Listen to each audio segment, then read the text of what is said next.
Okay, we'll call this meeting to order. The Blackhawk County Board of Supervisors, February the 19th, 2019. Roll call, please.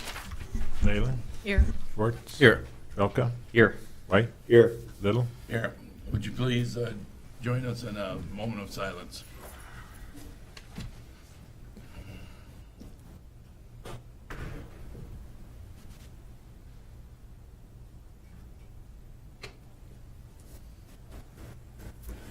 You would join us in a pledge of allegiance. I pledge allegiance to the flag of the United States of America and to the republic for which it stands, one nation, under God, indivisible, with liberty and justice for all. Okay. Item 1 is agenda received as proposed or amended. So, second. Any questions or comments? All in favor say aye. Aye. Opposed? Motion carries. Item 2 is public comments. Anybody would like to speak to the board this time is not an agenda item. Okay. Not seeing anybody, we will move on to claims and payments. Resolution A. County's expenditures this week total $345,353.20, 345,353.20. Move to approve. Second. Any questions? Roll call, please. Leyland. Yes. Schwartz. Yes. Trelka. Yes. White. Yes. Little. Yes. And resolution B.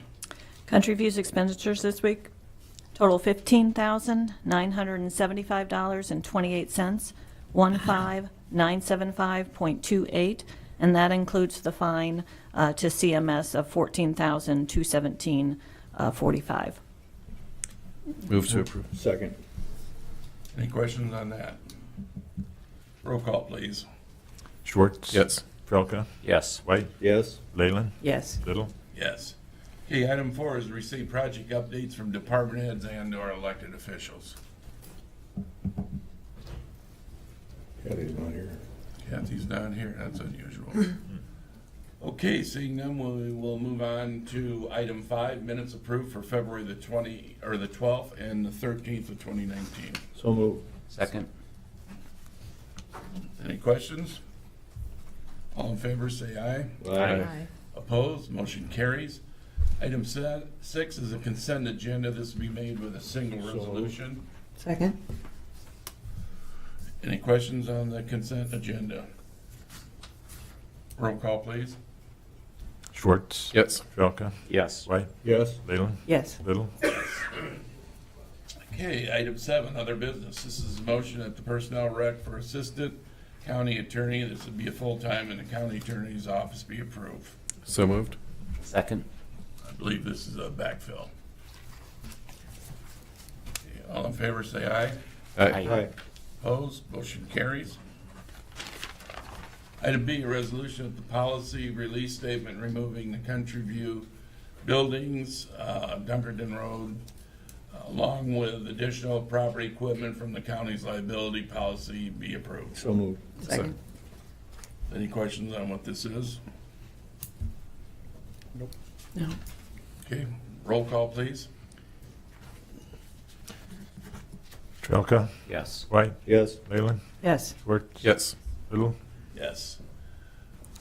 Okay, item C, we were supposed to have somebody here today to speak on behalf of this. This is the second time it's been on the agenda. They could show up today, so the board can either discuss it, action, or table it until another time. I move to table. Second. Okay. Any questions?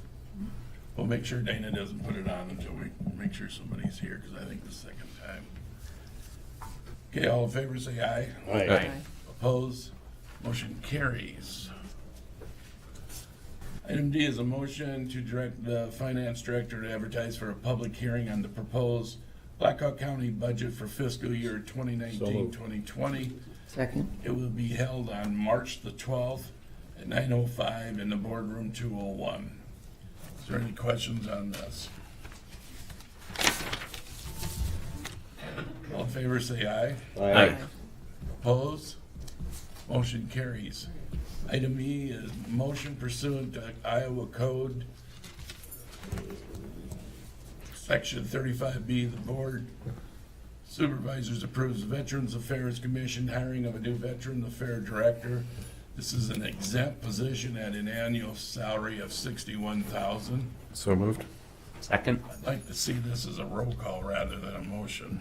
So, Not sure why. Okay, is there any questions, comments? I've on got this? some questions for the VA commission, or whoever was on the committee that chose the person. How many applications did you receive? At the end of the Total. day, total, at the end of the day, I believe it was 17. Some came after the preferred Okay. cutoff, but I think it was 17 total at the end of the day. For the record, state your Yes. name. I'm sorry, I'm Commissioner Heidi Warrington. Thank you, And I'm Glenn Keith. thank you. And how did you eliminate down to 3? I can speak to that because Glenn's one of the commissioners, but he wasn't on the Okay. selection committee. We reviewed every single applicant packet, all 4 of us, Elizabeth, myself, Linda, and Amanda. So we had a mix of HR, somebody from the Board of Supervisors, and then 2 of the commissioners. And we had a spreadsheet, and we looked at the criteria that were critical to the job. We had people apply that weren't even veterans or didn't even meet the basic criteria. But the vast majority met the criteria, but there was a wide distribution of talents and backgrounds, and we looked at the right qualifications, we looked at the personality, we looked at some diversity issues, we looked at their skills and talents, and then we honed it down to 3 that we felt were the top 3 that we had personal interviews with the whole team. And we all agreed if those 3 didn't impress us, that we would continue to go down the list, but all 3 of those candidates were well qualified and presented well. We had a lot of discussion. We did background checks on them. Unfortunately, the background checks, not everybody had a working phone number or answered the phone, whether they were on holiday. A lot of these were former military leaders. Oh, and Heidi, just to clarify, I think Sure. you mean reference checks, not background checks. I'm so sorry. Thank you. Thank you. Yes, I'm sorry. I meant reference checks. Pardon me. We had hours and hours of discussion. It was very close. And it came down to 2 candidates, and the final selection was made by the commissioners after reviewing everything that I've just mentioned.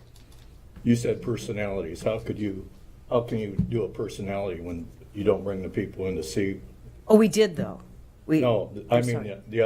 the other candidates. You said you did personality, you checked out their personality on their record or on their forms and stuff. How did you do that? Well, the personality was during the interview, sir. I'm sorry. Oh, okay. That was, we looked at all the criteria, their education, their service, their I was different asking jobs. about how you eliminated it down to from From the 17 whatever it down was, to 3. 3.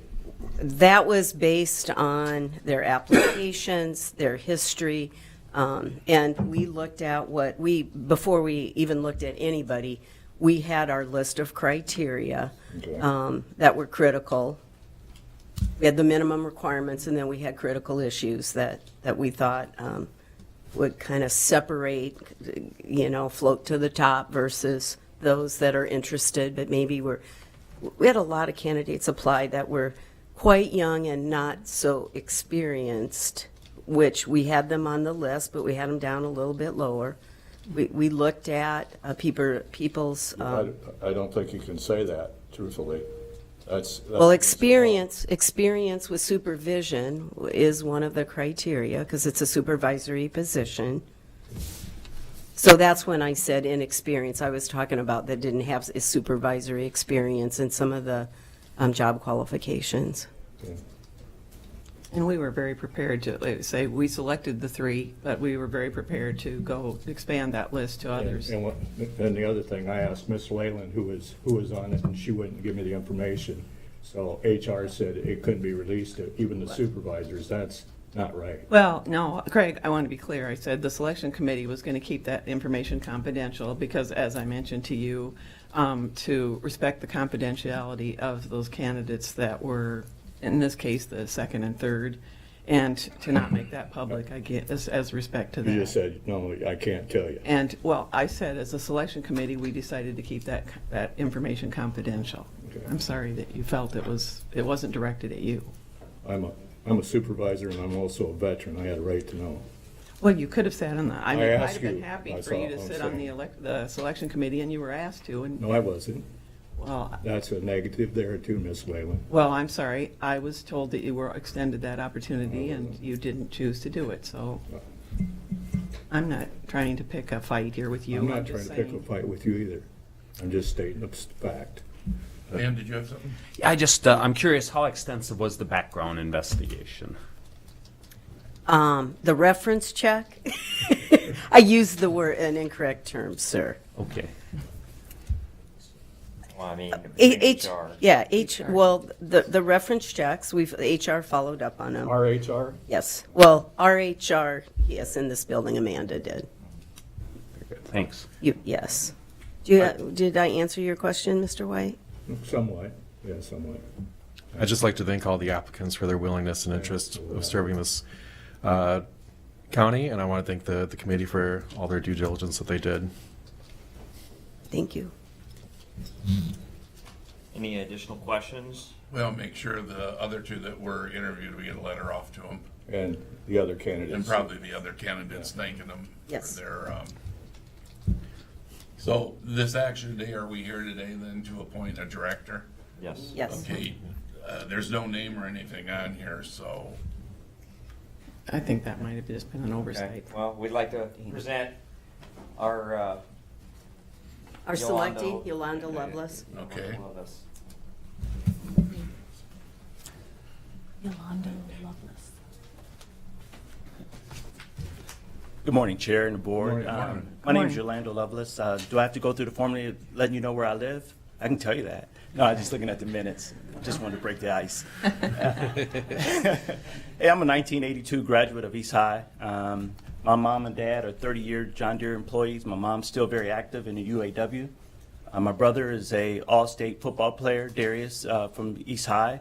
My wife is a 24-year veteran of the United States Navy.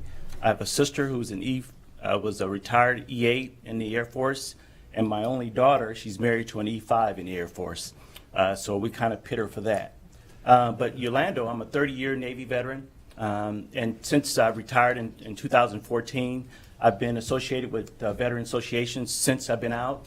I was the director of a call center for all veterans call center in Atlanta, Georgia, under the purview of General Ellis. He's a 4-star general, and he had a vision of, he was a COCOM commander, and he wanted to come back and give back to the veterans that he sent into theater. And one way to do that was to provide employment for veterans. And that was a time-honored position. I loved that position at that particular time.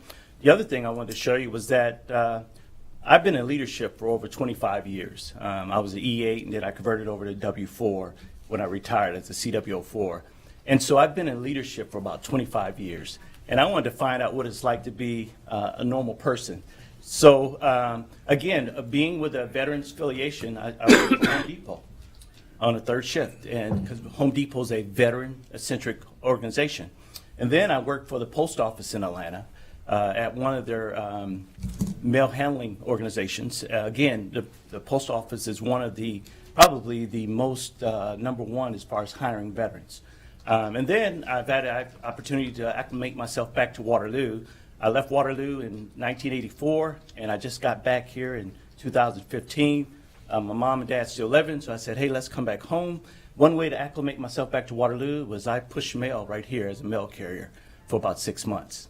And then I met this fine gentleman, Kevin Deal, when that job became open, and I was the office specialist right here working for Kevin Deal.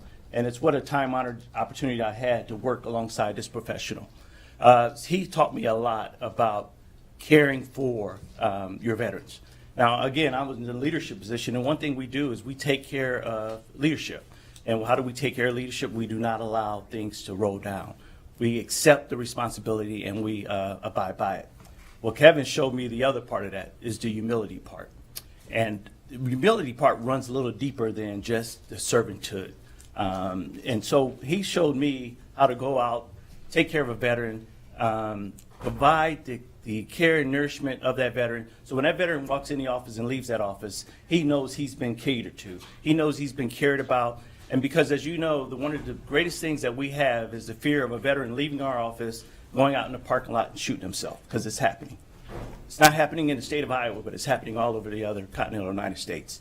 And so one of the things that Kevin showed me was the humility part. Make sure that veteran knows exactly we're here to care for, meet his needs if we can, because not every veteran is able and is eligible for benefits.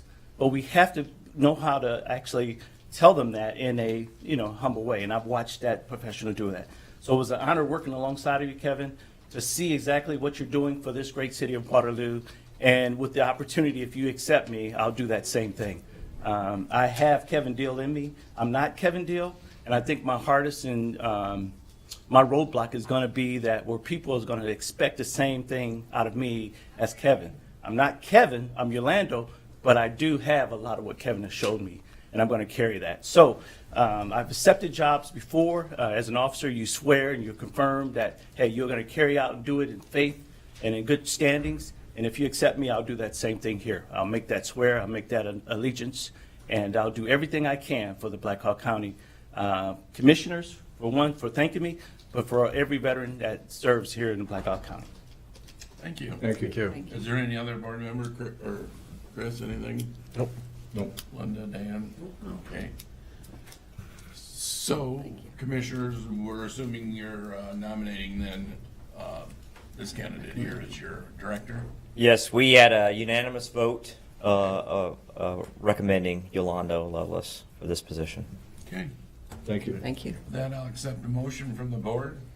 So moved. Second. There we have a motion. Yeah, there's already We on. already have a motion. Yeah. Effective date will be today, obviously, because we're taking action today. Is that all right? Yeah, effective. The effective date is actually going to be Monday, the start of the pay period. That's what Amanda and I agreed to. That's fine. It's just less on the Okay. administrative part. That's All fine. right. Great. So we can put Monday on there today, either one, it's payday starts, okay. Okay, is there anybody else got anything? Okay, this shows a motion, but I wanted a roll call on this, please. White, Yes. Leyland, Yes. Schwartz, Yes. Trelka, Yes. Little. Yes. Along with that, I want to thank Kevin for everything he's done. He was recognized at the AMVETS 2 weeks ago for all he's done for this community. He's went beyond the call of duty. We know what we had before as a representative of the Veterans Affairs, and Kevin did a 360-degree turnaround of that department, and it's running quite well, and I have faith in Yolando that he'll do the same thing. I've talked to him several times, and I got a lot of faith in the young man. So, good luck. Yeah, Yolanda, congratulations, Yep. and we'll work with you in the future. Okay, is there anything else you wanted to add? I was just thank Kevin again for everything you did to turn this around, and I'm really happy to see we're moving forward with the Veteran Center, and you just did amazing things for this county and for the veterans of this community, and it's just really greatly appreciated, and I really, really look forward to working with Yolando for many, many years to come. You can work with these old Marines up here, right? We'll give you a ride. Or I'm old, he's younger. Okay then, so did we have a roll call on that? We did, so congratulations again. And VA Commission, thank you for your work. Okay, that takes care of that. I guess we're going into a work session. This is discussion, possible board action, consideration all aspects of the FY20 Black Hawk County budget. You're welcome to stay if you want to, otherwise now's the time that you can sneak out. Abby, can you go ahead and put my screen up? Sure. Okay.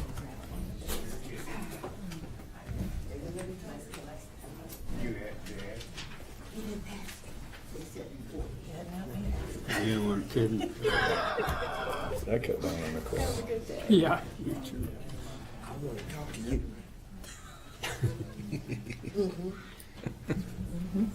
Good deal, she was pointing to me. Yeah, but we meeting today? Yeah, after the closed session, or after the hearing. Work session. Okay, Susan, what do you got?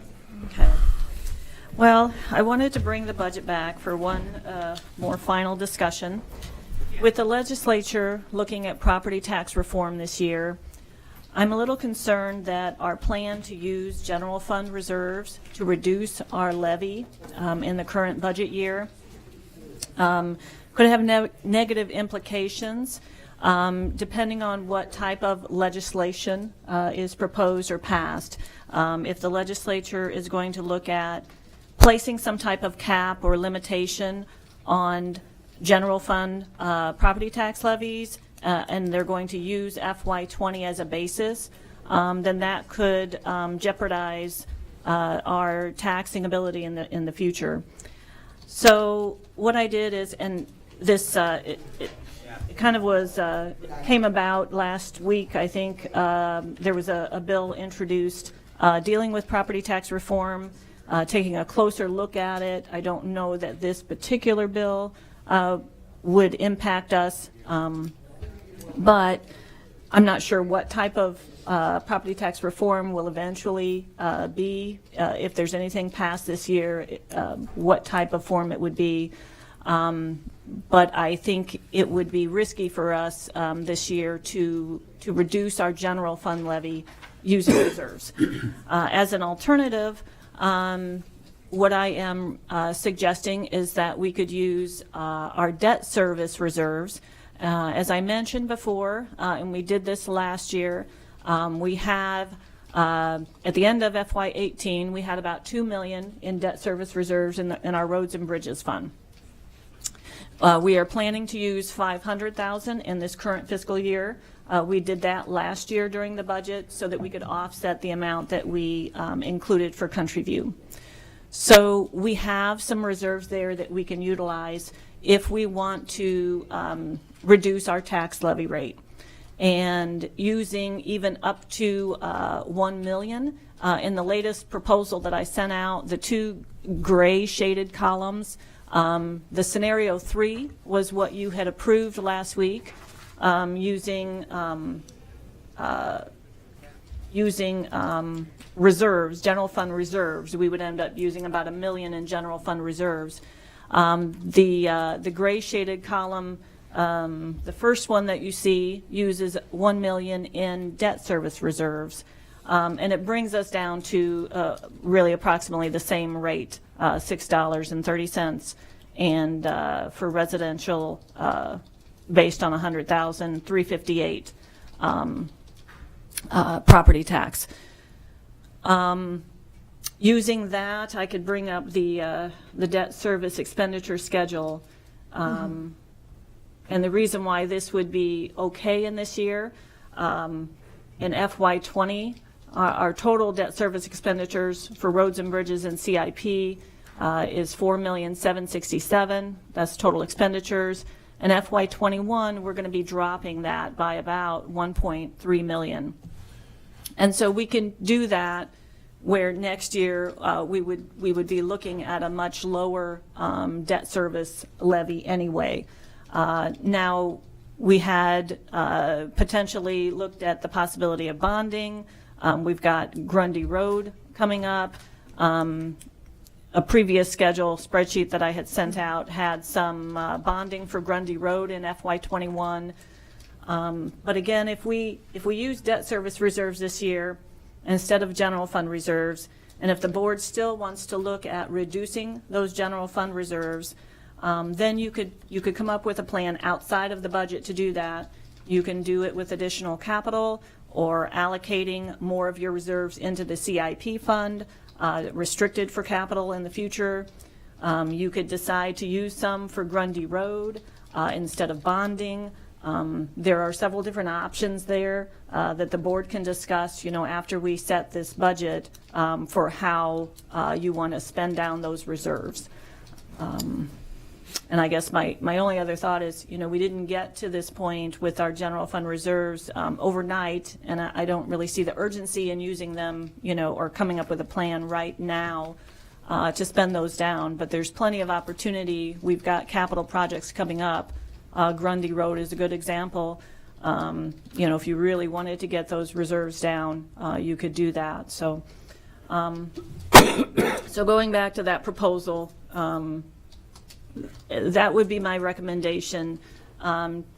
Just sort of not knowing what the legislature might do regarding property tax reform. What would, And I'll open that up. taking your recommendation on the latest scenario, what would that raise your reserves to then? Well, we wouldn't use any general fund reserves. I understand that. Where would that end up then? I mean, I'm sorry. Well, oops, sorry. I'll go back here. So, currently no reserves. Our general fund, it would be like 36.4. And that's without, That is transferring some to the CIP and the technology CIP fund. Well, they're using 1 million too. You have that's at 14,685 or whatever, lower than last year and the year before, correct? I'm sorry. I'm I guess looking- I've got too many using- scenarios up here. Using the 1 million debt service reserves, that last scenario you provided yesterday. This one, yeah. Yes. Yeah, and that does leave in, I've got 55,000, using 55,000 of general fund reserves, reducing it down to 36%.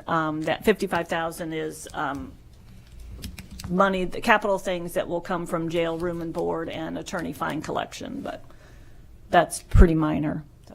have you talked to anybody else to see if they're reacting to this memo that came out the other day?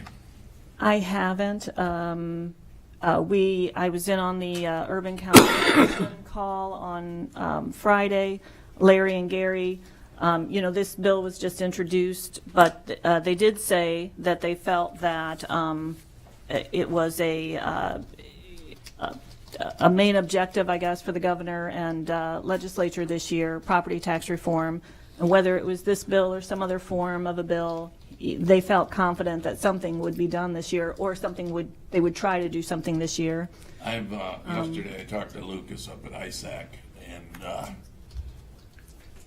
their indication is that when it goes to the Senate, it'll be different than what's coming out of the House, some form of a bill.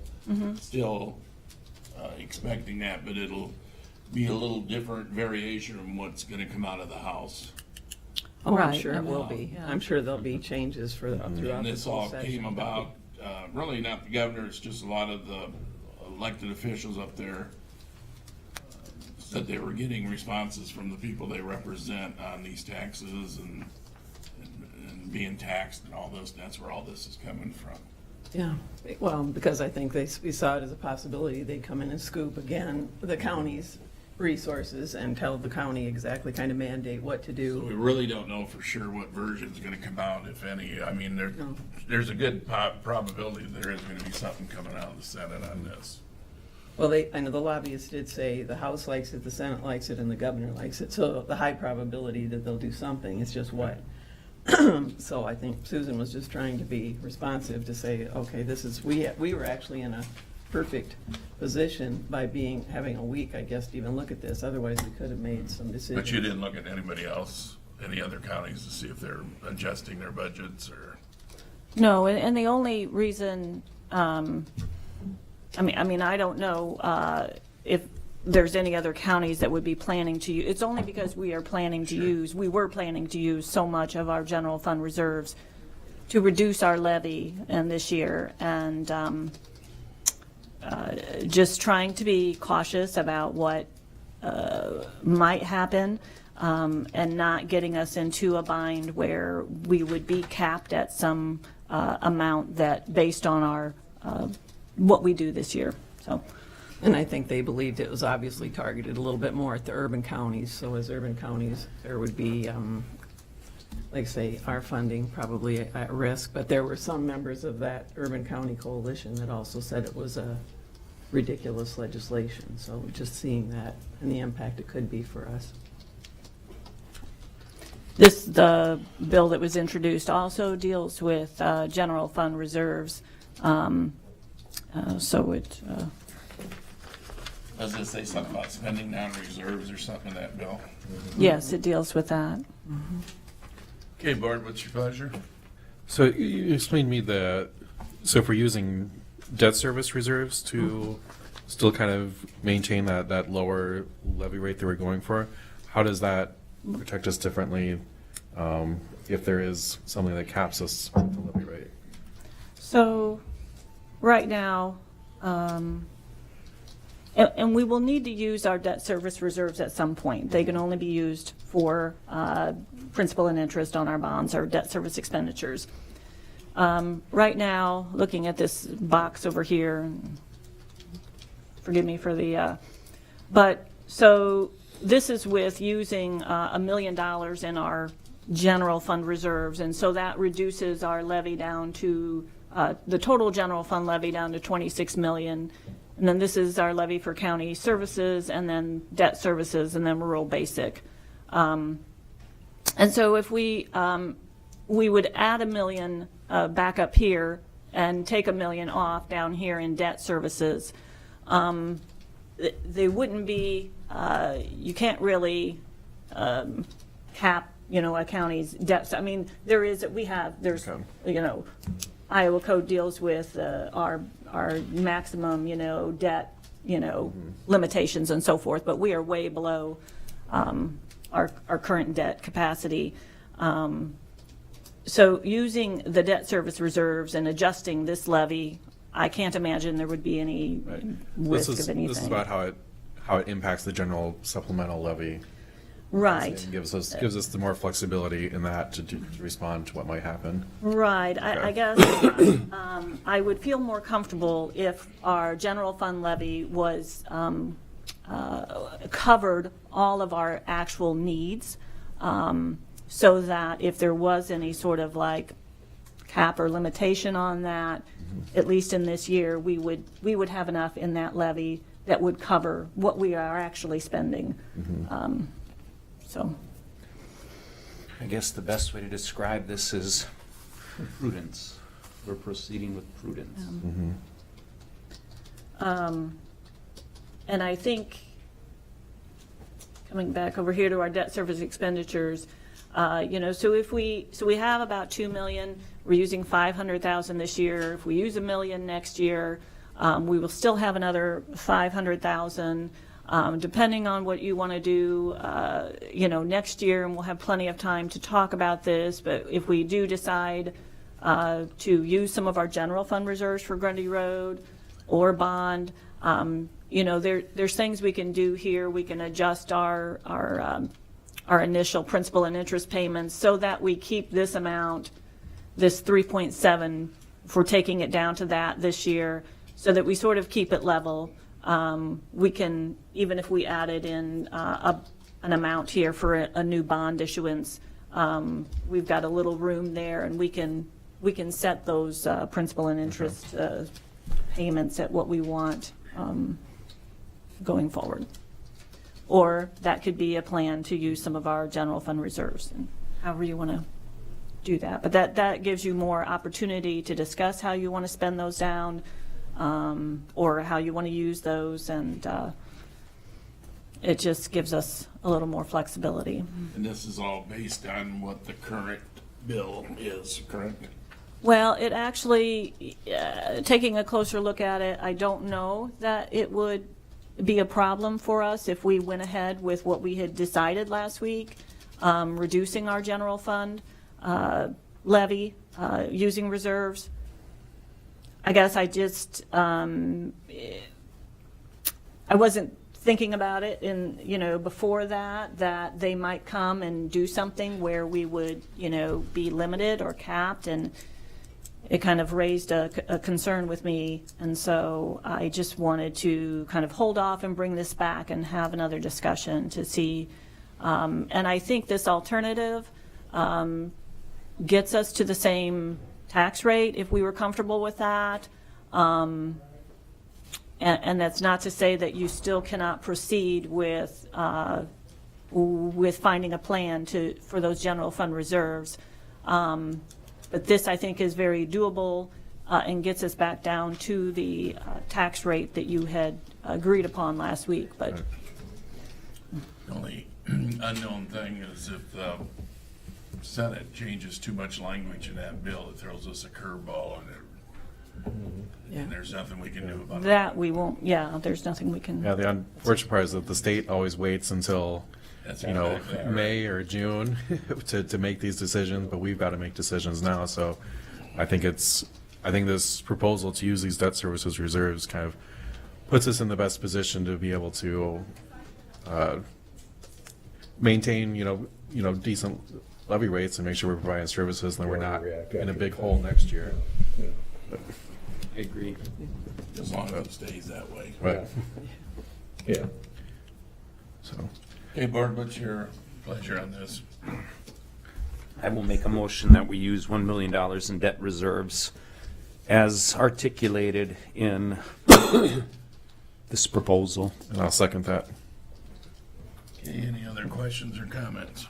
No, I think that's a good option, and it does give us the opportunity to reduce taxes, not only just from fiscal year 19, but fiscal year 18 as well, so doing our best for the taxpayers as well. Okay, roll call, Mr. Veeder. Leyland, Yes. Schwartz, Yes. Jelka, Yes. White, Yes. Little. Yes. Okay, final item is any reports or information from the board at this time. With that, I'll accept the motion So to moved. adjourn. Second. All in favor, say aye. Aye. We are adjourned. Thank you, Adam.